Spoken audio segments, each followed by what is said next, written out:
Welcome back to jobs ఏరియాజన్ YouTube channel. ఇవాళైతే మనందరికీ కేంద్ర ప్రభుత్వం నుంచి విద్యా శాఖ నుంచి అయితే మనకి బంపర్ నోటిఫికేషన్ అయితే రావడం జరిగింది. సో మనకి లేటెస్ట్ గా క్లర్క్ అండ్ అసిస్టెంట్ ఉద్యోగాలకైతే వీళ్ళు రిక్రూట్మెంట్ అనేది చేయడం జరుగుతుంది. సో కేవలం ఇంటర్ పాస్ అయితే సరిపోతుంది. మీకు ఇంటర్ సర్టిఫికేట్ ఉంటే సరిపోతుంది. మీరైతే ఈ జాబ్స్ కి అయితే అప్లై చేసుకోవచ్చు. మీకు శాలరీ కూడా 50,000 దాకా అయితే మనకి రావడం జరుగుతుంది. కేంద్ర ప్రభుత్వానికి సంబంధించిన అన్ని బెనిఫిట్స్ కలుపుకున్న తర్వాత సో మీకు ఎలాంటి ఎక్స్‌పీరియన్స్ కూడా అయితే అక్కర్లేదు. మీ సొంత రాష్ట్రంలో అయితే పర్మనెంట్‌గా గవర్నమెంట్ జాబ్ అనేది చేయొచ్చు. సో ఎవరైతే ఇంట్రెస్టెడ్ క్యాండిడేట్స్ ఉన్నారో పర్మనెంట్‌గా గవర్నమెంట్ జాబ్ చేద్దాం అనుకుంటున్నారో వాళ్ళందరూ అయితే ఈ వీడియోని చివరి దాకా చూడండి. ఎక్కడ స్కిప్ చేయకుండా. సో ఎందుకంటే ఎలా అప్లై చేయాలో కూడా అయితే చెప్పడం జరుగుతుంది. సో మీరు గనుక మన ఛానల్‌ని ఫస్ట్ టైమ్ చూస్తున్నట్లయితే ఖచ్చితంగా సబ్స్క్రైబ్ అనేది చేసుకోండి. ఎందుకంటే ఇలాంటి డైలీ జాబ్ అప్డేట్స్ అనేవి మన ఛానల్‌లో అయితే రావడం జరుగుతాయి. సో మన వాట్సాప్ అండ్ టెలిగ్రామ్ ఛానల్స్‌లో కూడా అయితే జాయిన్ అవ్వండి ఫర్ మోర్ జాబ్ అప్డేట్స్. వాటి యొక్క లింక్స్ అనేవి వీడియో డిస్క్రిప్షన్ అండ్ కామెంట్ బాక్స్‌లో అయితే ఉండడం జరుగుతాయి. సో అక్కడి నుంచి అయితే మీరు జాయిన్ అవ్వచ్చు. So let's get into the video. మనందరికీ అయితే కేంద్ర ప్రభుత్వం నుంచి అంటే గవర్నమెంట్ ఆఫ్ ఇండియా నుంచి మినిస్ట్రీ ఆఫ్ ఎడ్యుకేషన్ అంటే విద్యా శాఖ నుంచి అయితే మనకి పర్మనెంట్‌గా గవర్నమెంట్ జాబ్స్ అయితే రావడం జరిగింది. మనకైతే డైరెక్ట్ రిక్రూట్‌మెంట్ అనేది చేయడం జరుగుతుంది. దీంట్లో అయితే మనకి group C, group B, group A పోస్టులు కూడా అయితే ఉండడం జరిగింది. సో మనకైతే మెయిన్‌గా క్లర్క్ అండ్ అసిస్టెంట్ ఉద్యోగాలకైతే మనకి రిక్రూట్‌మెంట్ అనేది చేయడం జరుగుతుంది. ఇక్కడ మనకి ఇంటర్ పాస్ అర్హతతో వీటికి సంబంధించిన మనకి అన్ని డిఫరెంట్ కేటగరీస్‌లో కూడా అయితే వేకెన్సీస్ అయితే ఉండడం జరిగింది. సో వీటికి సంబంధించిన డీటెయిల్స్ కూడా అయితే మనకి క్లియర్ కట్‌గా అయితే ఈ నోటిఫికేషన్‌లో తేవడం జరిగింది. నాన్ టీచింగ్ పోస్టులకైతే వీళ్ళు రిక్రూట్‌మెంట్ అనేది చేయడం జరుగుతుంది. సో వాటిల్లో అయితే మనకి మెయిన్‌గా చూసుకున్నట్లయితే లోయర్ డివిజన్ క్లర్క్ అంటే దీనికి సంబంధించిన సాలరీ చూసుకున్నట్లయితే 19,000 నుంచి 63,000 వరకు అయితే మనకి ఉండడం జరుగుతుంది. సో మీకు ఇంటర్ పాస్ అయితే సరిపోతుంది. ఎలాంటి ఎక్స్‌పీరియన్స్ కూడా అక్కర్లేదు. సో కేవలం ఇంటర్ పాస్ అయ్యి మీకు సర్టిఫికేట్ ఉన్నట్లయితే ఈ జాబ్స్‌కి అయితే అప్లై చేయొచ్చు. తర్వాత మీకైతే కొంచెం టైపింగ్ స్కిల్స్ కూడా అయితే ఉండాలి. సో టైపింగ్ అయితే వచ్చుండాలి.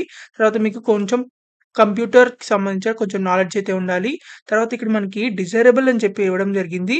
సో ఈ డిజైరబుల్ అంటే ఏంటంటే మనకి మ్యాండేటరీ అయితే కాదు. సో దీని గురించి అయితే మీరసలు ఆలోచించవసరం లేదు.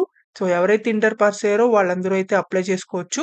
సో మనకి దీనికి తర్వాత లోయర్ డివిజన్ క్లర్క్ అయిపోయిన తర్వాత మనకి స్టెనోగ్రాఫర్‌కి కూడా అయితే మనకి టైపింగ్ జాబ్స్ అన్నమాట. స్టెనోగ్రాఫర్‌కి కూడా అయితే వీళ్ళు రిక్రూట్‌మెంట్ అనేది చేయడం జరుగుతుంది. సో స్టెనోగ్రాఫర్‌కి అయితే 25,000 నుంచి 81,000 లోపు అయితే మనకి సాలరీ అయితే ఉండడం జరుగుతుంది. సో దీనికి సంబంధించి అయితే మనకి బ్యాచిలర్స్ డిగ్రీ అయితే కంప్లీట్ చేసి ఉండాలని చెప్పి మనకి ఇవ్వడం జరిగింది. సో మీరు ఎలాంటి డిగ్రీ కంప్లీట్ చేసినా మీరైతే ఈ జాబ్‌కి అయితే అప్లై చేసుకోవచ్చు. సో బీఎస్సీ చేసినా, బీకామ్ చేసినా, బీబీఏ చేసినా లేకపోతే ఫైనాన్స్‌లో గాని, లాలో గాని లేకపోతే అగ్రికల్చర్‌లో గాని ఎటువంటి బ్యాచిలర్స్ డిగ్రీ చేసినా మీరు అప్లై చేసుకోవచ్చు. బీటెక్ చేసిన వాళ్ళు కూడా అయితే అప్లై చేసుకోవచ్చు. దీనికి సంబంధించి కూడా అయితే మీకు టైపింగ్ స్కిల్స్ అయితే ఉండాలి. అంటే proficiency in stenography in English are Hindi అని చెప్పేసి మనకి ఇవ్వడం జరిగింది. తర్వాత మీకు టైపింగ్ స్కిల్స్‌తో పాటు కొంచెం కంప్యూటర్ నాలెడ్జ్ కూడా అయితే ఉండాలని చెప్పి మనకి ఇవ్వడం జరిగింది. సో వీటికి సంబంధించి మనకి ఇక్కడ డిజైరబుల్ అని కూడా ఇవ్వడం జరిగింది. ఇదైతే మ్యాండేటరీ అయితే కాదు. వచ్చుంటే గనుక మీకు కొంచెం ప్రిఫరెన్స్ అయితే ఎక్కువ ఇవ్వడం జరుగుతుంది. ఒకవేళ చాలా మందికైతే ఉర్దూ అయితే రావడం జరుగుతుంది. ఉర్దూ లాంగ్వేజ్ అనేది. సో, ఆ ఉర్దూ లాంగ్వేజ్ వచ్చిన వాళ్ళకైతే కొంచెం ప్రిఫరెన్స్ అయితే ఎక్కువ ఇవ్వడం జరుగుతుంది అంతే. సో, ఉర్దూ రానోళ్ళు కూడా అయితే అప్లై చేసుకోవచ్చు.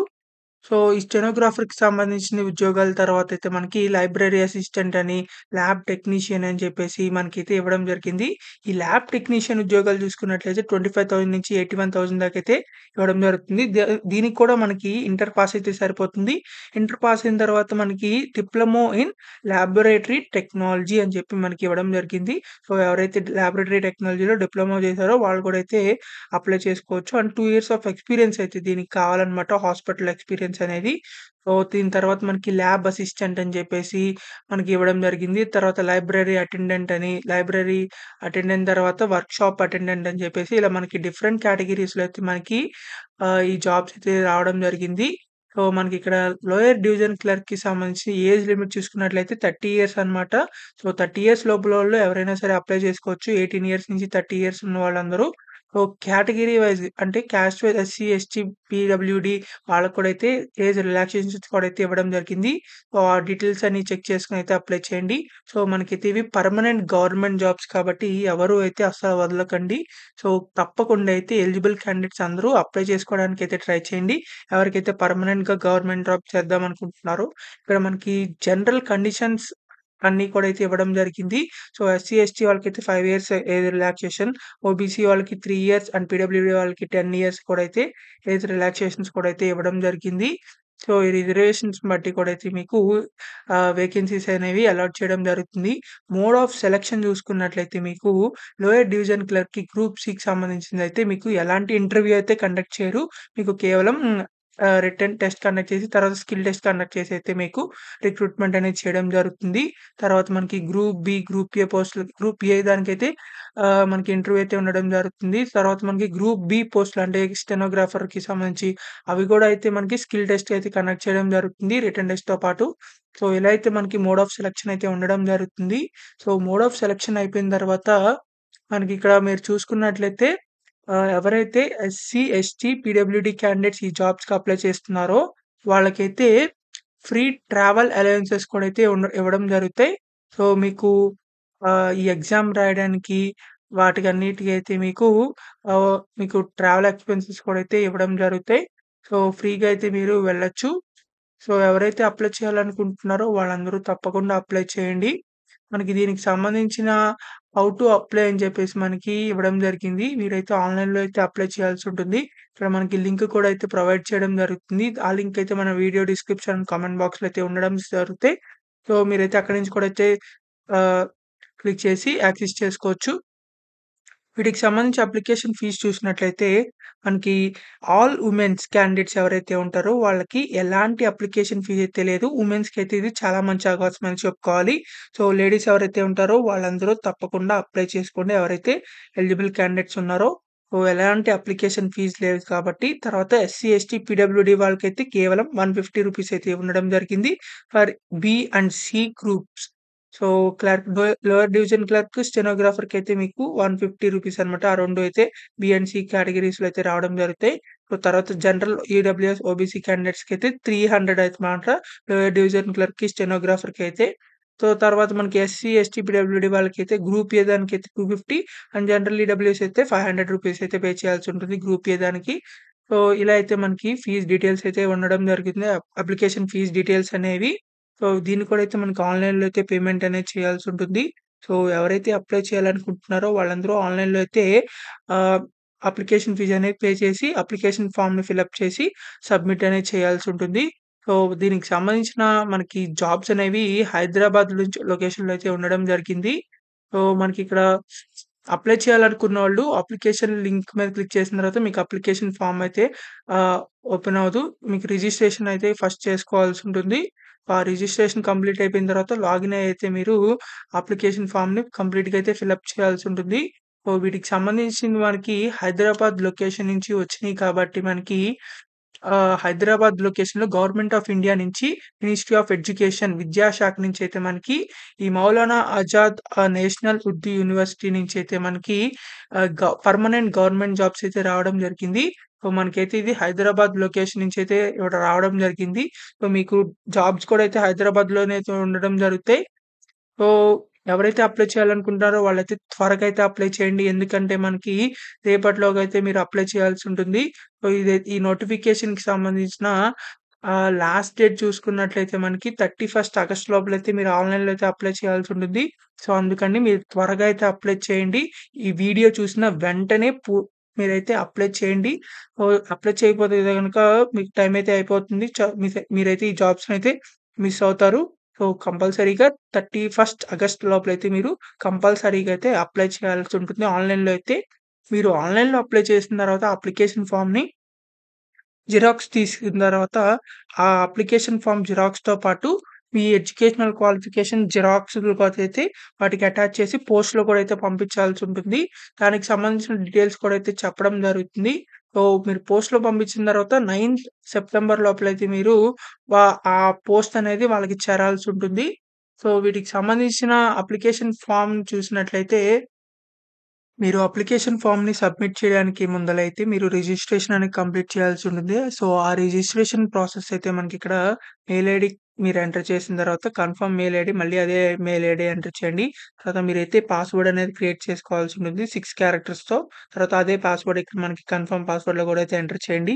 తర్వాత మీ మొబైల్ నంబర్ ఎంటర్ చేసిన తర్వాత మీ మొబైల్ నంబర్ ఎంటర్ చేసేసిన తర్వాత మీకిక్కడ క్యాప్చా అయితే మీకక్కడ కనబడతం జరుగుతుంది. అక్కడున్న క్యాప్చా అయితే మీరిక్కడ ఎంటర్ చేసిన తర్వాత సైన్ అప్ మీద అయితే క్లిక్ చేయండి. సో, ఇలా అయితే మీరు రిజిస్ట్రేషన్ ప్రాసెస్ అనేది కంప్లీట్ అయిపోవడం జరుగుతుంది. సో, రిజిస్ట్రేషన్ కంప్లీట్ అయిపోయిన తర్వాత అయితే మనకి మీరు లాగిన్ మీదైతే క్లిక్ చేయాల్సి ఉంటుంది. సో, లాగిన్ మీద క్లిక్ చేసిన తర్వాత అయితే మనకి user name and me email దగ్గర యూజర్ నేమ్ ఉంటుంది కదా! సో, రిజిస్టర్డ్ ఈమెయిల్ అనేది మీరు అక్కడ ఎంటర్ చేసి తర్వాత మీ పాస్వర్డ్ ఎంటర్ చేయండి. తర్వాత మీకు అక్కడ కనిపిస్తున్న క్యాప్చా ఎంటర్ చేసి లాగిన్ మీద అయితే క్లిక్ చేసిన తర్వాత మీకు అప్లికేషన్ ఫార్మ్ అనేది ఓపెన్ అవ్వడం జరుగుతుంది. సో, అప్లికేషన్ ఫార్మ్‌లో అయితే మీకు అడిగిన డీటెయిల్స్ అనేవి అయితే ఎంటర్ చేసి, అడిగిన డాక్యుమెంట్స్ కూడా అయితే అప్‌లోడ్ చేసిన తర్వాత సో, మీకు ఫైనల్‌గా అయితే ఆహ్, పేమెంట్ చేసుకోవాల్సిన వాళ్ళైతే పేమెంట్ అనేది చేయాల్సుంటుంది. సో, ఎవరైతే ఏ జాబ్స్‌కి అప్లై చేస్తున్నారో ఆ జాబ్స్‌కి తగ్గట్టు అప్లికేషన్ ఫీజ్ అయితే మీకు అక్కడ రావడం జరుగుతుంది. ఉమెన్ క్యాండిడేట్స్‌కి అయితే ఎలాంటి అప్లికేషన్ ఫీ అయితే రాదు. వాళ్ళైతే ఫ్రీగా అయితే అప్లై చేసుకోవచ్చు. సో, పేమెంట్ చేసేసిన తర్వాతే మనకి అప్లికేషన్ ఫార్మ్ అనేది మీరు జిరాక్స్ తీసుకోవచ్చు, ప్రింటౌట్ తీసుకోవచ్చు. సో, ఆ ప్రింటౌట్ అయితే కంపల్సరీగా తీసుకోవాలి. ఆ ప్రింటౌట్ తీసుకున్న తర్వాత అప్లికేషన్ ఫార్మ్‌ని ఆ అప్లికేషన్ ఫార్మ్‌తో పాటు మీ ఎడ్యుకేషనల్ డీటెయిల్స్‌కి సంబంధించిన అన్ని జిరాక్స్‌లయితే తీసుకొని ఆ జిరాక్స్‌ల మీదైతే కింద సిగ్నేచర్ చేసిన తర్వాత సో, ఆ జిరాక్స్‌లన్నిటితో పాటు ఈ అప్లికేషన్ ఫార్మ్‌ని కూడా అటాచ్ చేసి మీరైతే పోస్ట్ ఆఫీస్‌కి వెళ్లి అయితే ఎన్వలప్ కవర్ అనేది తీసుకోవాల్సుంటుంది. సో, ఆ ఎన్వలప్ కవర్ తీసుకున్న తర్వాత మీరు ఆ ఎన్వలప్ కవర్‌లో ఇవన్నీ పెట్టేసిన తర్వాత లెఫ్ట్ సైడ్ ఏమో ఫ్రమ్ అడ్రస్, రైట్ సైడ్ ఏమో టు అడ్రస్. సో, ఆ పైనేమో application for the post of అని చెప్పేసి మీరు ఏ పోస్ట్‌కి అప్లై చేస్తున్నారో ఆహ్, ఆ పోస్ట్ నేమ్ రాసి మీరైతే ఆ పోస్ట్‌లో అనేది పంపించాల్సుంటుంది. సో, ఆ పోస్టల్ అడ్రస్ వచ్చేసి The assistant registrar ER2 section, room number 107, admin building, Maulana Azad national Urdu university Gachibowli Hyderabad అని పిన్ కోడ్ కూడా అయితే ఇవ్వడం జరిగింది. సో, మీరైతే ఈ అడ్రస్‌కైతే పోస్ట్ అనేది పంపించాల్సి ఉంటుంది. ఆ పోస్ట్ అయితే 9థ్ సెప్టెంబర్ కల్లా అయితే మీరు పంపించాల్సి ఉంటుంది. అంటే వాళ్ళకి చేరాల్సి ఉంటుంది. సో, మీరైతే ఆన్‌లైన్‌లో అయితే 31st ఆగస్ట్ లోపల అయితే మీరు కంపల్సరీగా మీరు ఆన్‌లైన్ అప్లికేషన్ ఫార్మ్ అయితే ఫిలప్ చేసేయాల్సి ఉంటుంది.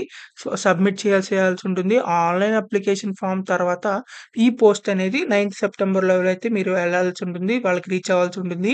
సో, కంపల్సరీగా అయితే 31st ఆగస్ట్ లోపలైతే మీరు ఆన్‌లైన్‌లో అయితే సబ్మిట్ చేయాల్సి ఉంటుంది అప్లికేషన్ ఫార్మ్‌ని. ఇది మాత్రం గుర్తుంచుకోండి. సో, ఎవరైతే ఇంట్రెస్టెడ్ క్యాండిడేట్స్ ఉన్నారో వాళ్ళందరూ అయితే తప్పకుండా అప్లై చేసుకోండి. ఎందుకంటే ఇవి మరి మనకి పర్మనెంట్ గవర్నమెంట్ జాబ్స్ కాబట్టి అది కూడా మన హైదరాబాద్‌లో అయితే వర్క్ చేసుకోవచ్చు కాబట్టి సో తప్పకుండా ఎలిజిబుల్ క్యాండిడేట్స్ అందరూ అప్లై చేసుకోండి. ఎందుకంటే ఉమెన్ క్యాండిడేట్స్‌కైతే ఎలాంటి అప్లికేషన్ ఫీస్ కూడా లేదు. సో, ఈ వీడియోనైతే ప్రతి ఒక్క వాట్సాప్ గ్రూప్‌కైతే షేర్ చేయండి. సో, చాలా మందికైతే యూజ్ అవ్వడం జరుగుతుంది. మీకింకా ఎలాంటి డౌట్స్ ఉన్నా సరే కామెంట్ బాక్స్‌లో కామెంట్ చేయండి. ఖచ్చితంగా రిప్లై అయితే ఇవ్వడం జరుగుతుంది. సో, ఇంకా మీరు మన ఛానెల్‌ని ఇంకా సబ్స్క్రైబ్ చేసుకున్నట్లయితే ఖచ్చితంగా సబ్స్క్రైబ్ అని చేసి లైక్ అయితే చేయండి. చాలా మందికైతే రీచ్ అవ్వడం జరుగుతుంది.